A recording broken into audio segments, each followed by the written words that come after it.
کہ اللہ تعالیٰ فرماتا ہے کہ تمہیں خواہشات کی لذتوں نے دیوانہ بنایا ہوا ہے، تمہیں دنیا کی لذتوں نے دیوانہ بنایا ہوا ہے، اور ان دنیا کی لذتوں میں سب سے پہلے عورت ہے۔ اور اس میں کوئی شک نہیں ہے کہ اس دنیا کی سب سے خوبصورت چیز عورت ہے۔ اور ایک آپ کو اپنا تجزیہ بتاؤں کہ دنیا پھری اور پھر کبھی جنگل، کبھی عرش، کبھی فرش، میں جو شعر پڑھا کرتا ہوں، کبھی عرش پر، کبھی فرش پر، کبھی ان کے در، کبھی در بدر، غم عاشقی تیرا شکریہ میں کہاں کہاں سے گزر گیا۔ دنیا میں انسان کے علاوہ جتنے نر ہیں وہ بہت خوبصورت اور مادی انتہائی تھکی ہوئی، چوڑی۔ مور دیکھا ہے؟ مور نر دیکھا ہے؟ کیا اس کے پر، کیا اس کی شان، کیا اس کا حسن۔ اور مور نہیں ویکھی مری ہوئی چوئی دی طرح۔ گھوڑے کو دیکھو، میرے والد صاحب گھوڑے رکھا کرتے تھے، تو ہم چھوٹے چھوٹے ہوتے تھے تو جو نر گھوڑے ہوتے تھے ایسے ان کا سر اٹھتا، اور گھوڑیاں ہی کرتی ہوتی تو ساری، حتیٰ کہ چوہا بھی سونا ہوتا ہے چوئی نر۔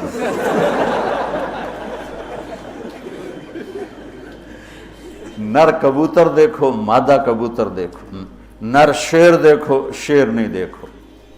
کھوتا بھی سونا ہے، کھوتی نر۔ یہ میرا ایک تجزیہ ہے کہ انسان کے سوا جتنی مخلوق جاندار، اس میں نر خوبصورت ہے، مادہ اس کے مقابلے میں بالکل ماٹھی۔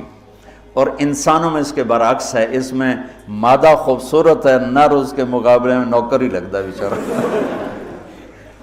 اللہ نے عورت کو حسین بنایا ہے، مرد سے زیادہ حسین اللہ نے عورت کو بنایا ہے۔ اور جنت کی بھی سب سے بڑی نعمت اللہ کی رضا اور نبیوں کا پڑوس اور اللہ کا دیدار، جو ایک روحانی نعمتیں ہیں۔ اس کے بعد جو جنت کی سب سے بڑی نعمت ہے وہ جنت کی نیک عورت ہے، جنت کی حور ہے۔ اس سے بابا آدم علیہ السلام جو جنت میں اداس پھرتے تھے، جب ماں جی آئے تو ٹھر پائے آدم علیہ السلام، خوش ہو گئے، واہ واہ جوڑی بن گئے، جوٹی دار آ گیا۔ اور یہ بات تو آپ سب کو معلوم ہے کہ اللہ نے یوسف علیہ السلام کو سب سے حسین بنایا، لیکن یہ بات کم معلوم ہے کہ عورتوں میں سب سے حسین اللہ نے حوا کو بنایا۔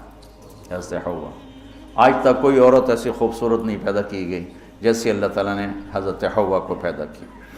تو انسانی لذتوں میں سب سے بڑی لذت، سب سے بڑی خواہش وہ اللہ نے عورت، نیک عورت دنیا کی سب سے بڑی نعمت ہے۔ الدنیا کلھا متاع وخیر متاعها المرأة الصالحہ، دنیا چند روزہ ساز و سامان ہے، اور اس میں سب سے اعلیٰ درجے کا ساز و سامان نیک عورت ہے۔ نیک عورت جس سے زندگی کی رونق ہے، جس سے زندگی میں حسن ہے، جس سے زندگی میں جمال ہے۔ عربوں میں دستور تھا مار پٹائی کا، تو جب مدینہ میں ایک ریاست قائم ہو گئی تو عورتوں نے آ کے شکایت کی ہمارے خامد ہمیں مارتے ہیں، تو آپ نے منبر پر کھڑے ہو کر غضبناک انداز میں کہا، جو عورتوں پہ ہاتھ اٹھاتے ہیں ان میں کوئی انسانیت نہیں۔ اس قدر شدید ڈانٹ پلائی، جو عورت پہ ہاتھ اٹھاتا اس میں کوئی انسانیت نہیں، لا خیر فیہم، کوئی انسانیت نہیں ان۔ اور آپ نے فرمایا کہ خیرکم خیرکم لأہلہ، سب سے اعلیٰ درجے کا مسلمان وہ ہے جو بیوی کے ساتھ اچھا سلوک کرتا ہو۔ اور پھر فرمایا، اور میں اپنی بیوی کے ساتھ تم سب میں سب سے زیادہ اچھا سلوک کرتا ہوں۔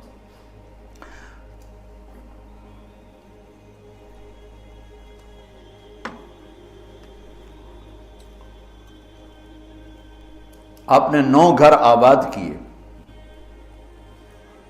جب آپ دنیا سے گئے، 9 بیویاں تھیں، اور کسی گھر میں روٹی نہیں کھانے کو، دودھ نہیں پینے کو، دوا نہیں لینے کو، اور بیویاں قربان ہو رہی ہیں،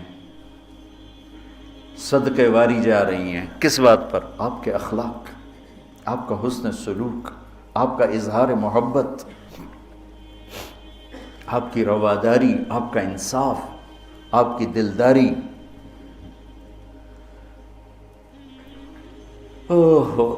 تو اللہ تعالیٰ کہہ رہا ہے تمہیں بڑی اچھی لگتی ہیں عورتیں پھر آگے نمبر 2 اولاد، پھر سونے چاندی کے ڈھیر، پھر بڑے خوبصورت گھوڑے، پھر جانور، پھر کھیتیاں۔ پھر اللہ کہتا ہے یہ تو دنیا کا تھوڑا سا ساز و سامان ہے، اللہ کے پاس بہت خوبصورت ٹھکانہ ہے۔ پہلے دنیا کا بتایا، ابھی ہم بیٹھے تھے تمہارے استاد کہنے لگے ذہب سونے کو کہتے ہیں، اور ذہب ہے چلے جانا، یعنی یہ وہ چیز ہے جو چلی جاتی ہے، اور فضہ بھی ہے، ان فضہ سے ہے بھاگ جانا، بھگدڑ مچ جانا۔ تو سونے چاندی کے اندر ہی بھاگ جانے کا مطلب پڑا ہوا ہے، تو کون کس کے ساتھ یہ وفا کرے گا؟ لیکن انسان کی کمزوری اللہ نے بتائی کہ تمہیں عشق ہے، تمہیں تمہاری خواہش ہے میری بیوی ایسی ہو، میرے بچے ایسے ہوں، میرے پاس سونے چاندی کے ڈھیر ہوں، اور میرے پاس سواریاں ہوں، گھوڑے ہوں، میرے پاس لینڈ کروزر ہو، میرے پاس مرسڈیز ہو، میرے بڑے کھیت ہوں، بڑا زمیندارہ ہو، بڑا میرا ڈیرا ہو۔ یہ سارے تمہارے اندر کے خیالات ہیں جو اندر جنم لیتے رہتے ہیں، لیکن لو بھی لوگے تو کب تک لوگے؟ شیر شاہ سوری نے جب دلی کو فتح کیا، بہت اچھا بادشاہ تھا، بہت اچھا بادشاہ،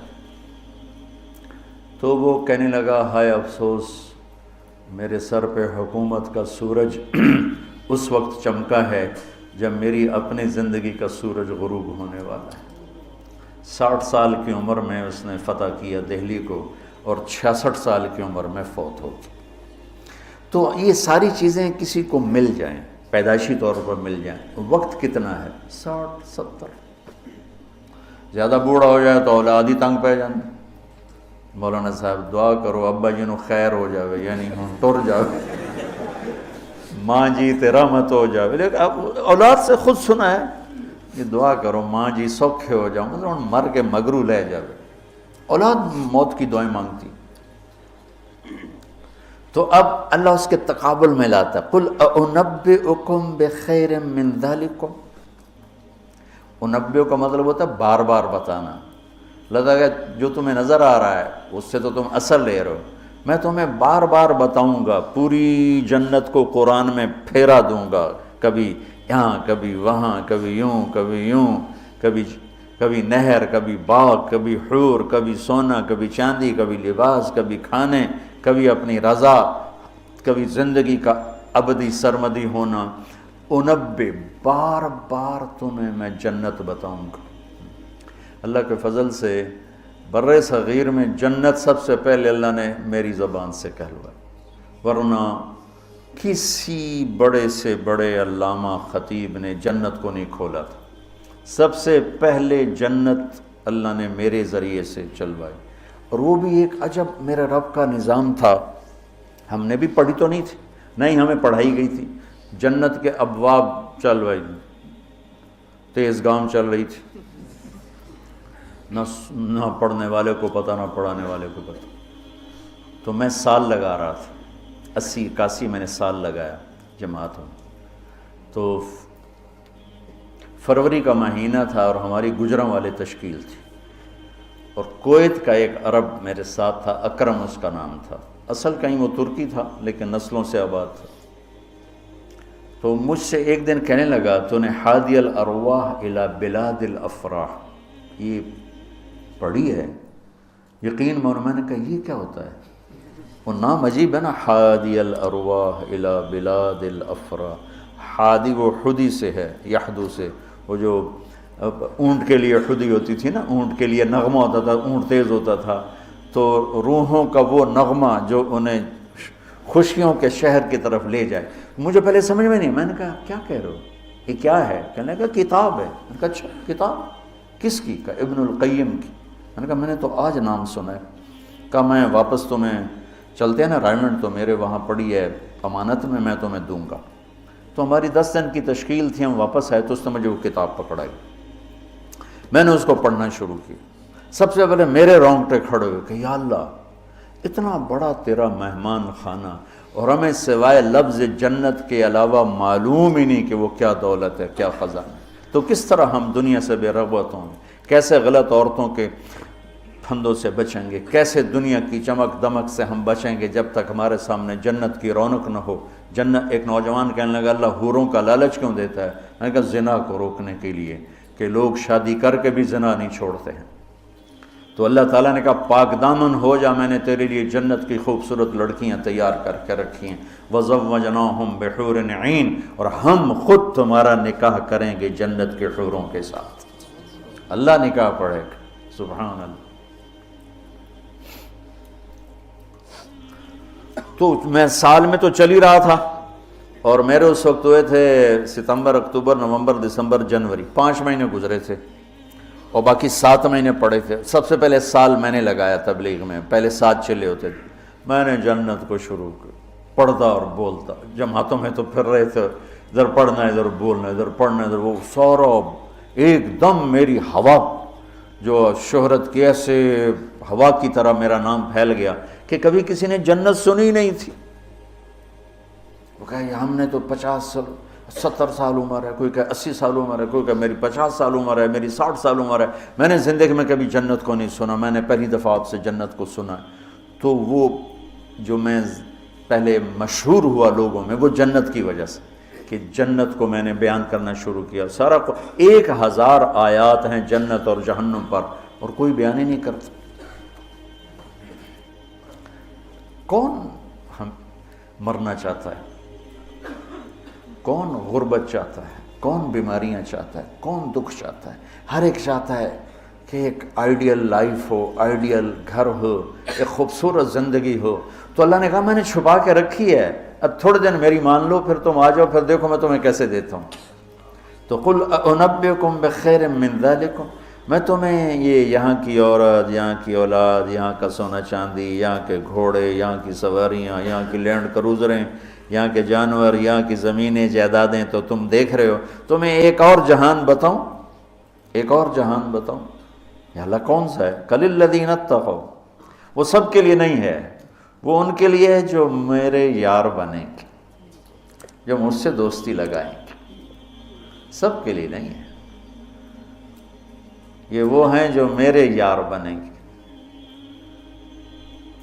للذین اتقوا، یہ ہمارے دیہاتی کہتے ہیں اللہ آپ پہ بشکش، اور یہ زیادہ پڑھے لکھے لوگ کہتے ہیں یہ ایم ہی ہمیں ڈرائی رکھتے ہیں، کچھ بھی نہیں ہے۔ تو ایسی بات نہیں ہے۔ اللہ تعالیٰ نے حسین اور یزید میں فرق کرنا ہے۔ رات کو شراب پینے والا اور رات کو نماز پڑھنے والا برابر ہو جائے گا۔ میرے نبی کے نواسے نے جان کیوں دے دی، نسل کیوں ذبح کروا دی؟ اگر یہی فیصلہ ہونا ہے کہ رات کو ناچنے والی، رات کو رونے والی برابر ہو جائیں، رات کو پوڑی بیچنے والا، شراب بیچنے والا، اور صبح سے شام تک حلال کمانے والا، تھک کے گھر جانے والا، اللہ ان کو برابر کر دے گا۔ سچ بولنے والا، جھوٹ بولنے والا برابر ہو جائیں گے، نماز پڑھنے والا، نہ پڑھنے والا برابر ہو جائیں گے، سود کھانے والا، حلال کھانے والا برابر ہو جائیں گے۔ تو پھر کربلاؤں کا مقصد کیا ہے؟ پھر تو ساری کربلاؤں کی تاریخ ختم ہو جاتی، ختم ہو جاتی، انسانیت نام کی کوئی شے نہیں رہ جاتی۔ تو میرے رب نے وَامْتَازُوا الْيَوْمَ أَيُّهَا الْمُجْرِمُونَ کا اعلان کیا ہے۔ ام نجعل الْمُتَّقِينَ كَالْفُجَّارِ أَفَنَجْعَلُ الْمُسْلِمِينَ كَالْمُجْرِمِينَ مَا لَكُمْ كَيْفَ تَحْكُمُونَ۔ تو قرآن بتا رہا ہوں، سورہ کیا نون القلم، کہ تمہارا دماغ خراب ہو گیا ہے کہ میں فرما بردار اور نافرمان کو ایک جیسا ڈیل کروں گا؟ تمہارا دماغ خراب ہو گیا۔ ایک آدمی رات کو زنا کر رہا ہے، ایک مصلی پہ بیٹھا رو رہا ہے، ان دونوں کو اللہ برابر کر دے گا؟ تو للذین اتقوا، ہم نے ایک بڑا اسپیشل پروگرام، پیکج، لیکن ہے تقوی والوں کے لیے۔ اچھا، تقوی والا بننا کوئی مشکل کام ہے؟ یہ کوئی ایسی آسمانی چیز ہے، آفاقی چیز ہے؟ قرآن کا پہلا صفحہ دیکھو، کتنا آسان کام ہے تقوی والا بننا۔ ہدی للمتقین، یہ ہدایت ہے تقوی والوں کے لیے۔ کون ہوتے ہیں؟ الذین یؤمنون بالغیب، جو غیب پہ ایمان لاتے ہیں۔ تو ہم سب غیب پہ ایمان لائے ہوئے ہیں نا۔ ویقیمون الصلاۃ، اور نماز پڑھتے ہیں۔ تو ہم نماز پڑھتے ہیں نا۔ ومما رزقناہم ینفقون، جو ہم نے دیا ہے اس میں سے خرچ کرتے ہیں۔ تو کوئی خرچ کرتے تو ہوگے نا، مولوی ہوتا تو بخیل ہے، تو چلو کچھ تھوڑا بہت تو خرچ کرتے ہوگے نا۔ والذین یؤمنون بما انزل الیک، جو قرآن پہ ایمان لائے، وما انزل من قبلک، جو تورات زبور انجیل پہ ایمان لا، بتاؤ اس میں سے کون سی مشکل ہے؟ ایمان لانے میں پھر ساری شرطیں آ جائیں گی نا۔ یہ کہا جا سکتا ہے یہ کیسا تقوی ہے، روزے کا ذکر ہی نہیں، زکوٰۃ کا ذکر ہی نہیں، حج کا ذکر ہی نہیں، تو والذین یؤمنون بما انزل الیک، جو قرآن پہ ایمان لائے تو زکوٰۃ بھی دینی پڑے گی، حج بھی کرنا پڑے گا، سچ بھی بولنا پڑے گا، جھوٹ بھی چھوڑنا ہوگا، حرام بھی چھوڑنا ہوگا، وہ تو سارا اس میں آ گیا۔ تو للذین اتقوا، تقوی والا کوئی آفاقی ہو تسی تو جو بڑے تقوی والے ہو، ارے بھائی ہر مسلمان بڑی آسانی سے تقوی والا بن سکتا ہے، چند تو چیزیں ہیں، کر لو تو تقوی آ جائے گا۔ چلو ٹائم ختم ہو گیا، پھر جنت کل بتائیں گے۔ اللہم لک الحمد کما انت اہلہ، فصلی علی محمد کما انت اہلہ، وفعل بنا ما انت اہلہ، انک اہل التقوی و اہل المغفرہ۔ میرے مولا یہ تیرا گھر جو تو نے بنایا ہے، سجایا ہے، ہمارے بھی نصیب فرما دے، اور یا اللہ تو نے جو اس دنیا میں شیطان کے پھندے بتائے ہیں، ہمیں ان پھندوں سے نجات عطا فرما۔ ہم بڑے کمزور ایمان والے ہیں میرے آقا، ہماری اتنی طاقت نہیں کہ شیطان سے لڑ سکیں، ٹکر لے سکیں، تو اپنے حبیب کے صدقے ہمیں شیطانی پھندوں سے بچا، اور ہمیں اپنا بنا، تقوی والا بنا، زہد والا بنا، انابت والا بنا۔ ان سارے بچوں کو ہمارے لیے زاد راہ بنا، سرمایہ آخرت بنا، اور انہیں ہادی و مہدی بنا، اور ہمارے سارے اداروں کو قبول فرما، ہماری ضرورتوں کو اپنے غیب سے پورا فرما، اور جتنے لوگوں نے، بندوں نے، بندیوں نے، مردوں نے، عورتوں نے ہمارے ساتھ ہاتھ اٹھائے ہوئے ہیں، ان سب کی جھولیوں کو بھر دے میرے مولا۔ سب کے دکھڑے ہیں، سب کے شکوے ہیں، سب کے پریشانیاں ہیں، اپنے فضل و کرم سے ان مبارک راتوں کی طفیل سب کی جھولیوں کو بھر دے میرے آقا، سب کو خوشیاں دے دے، غم ان کے سمیٹ لے، خوشیاں ان کے گھروں میں بھر دے، ڈال دے۔ یا اللہ جس کے جو مسائل ہیں، کوئی معاشی مسائل ہیں، کوئی بیوی کو مسائل ہیں، کوئی خامد کے مسائل ہیں، کوئی اولاد کے ہیں، کوئی اپنے رشتوں ناتوں کے ہیں، کوئی کاروباری ہیں، سارے مسائل حل فرما دے، اور ہمیں یا اللہ آسانی والی، عافیت والی زندگی دے، اور آسانی والی واپسی مقدر فرما، ایمان کے ساتھ، اپنی رضا کے ساتھ، برحمتک۔